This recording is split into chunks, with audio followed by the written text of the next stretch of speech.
Hi viewers, আমি এখন চলে এসেছি বর্ধমানে পীরবাহারামে, যেখানে জাহাঙ্গীরের পত্নী নূরজাহান দুবার বিবাহ করেছিলেন। তার প্রথম পতি শের আফগান ও দ্বিতীয় জাহাঙ্গীর।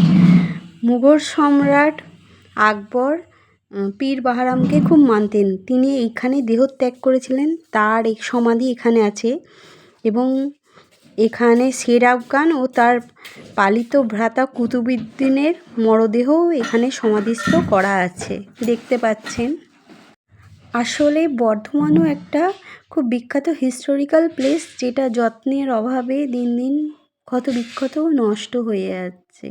সরকার যদি এর প্রযত্ন নেয় তাহলে এটাও একদিন হয়তো দিল্লি বা আগ্রার মতন দর্শনীয় স্থান হয়ে উঠতে পারে।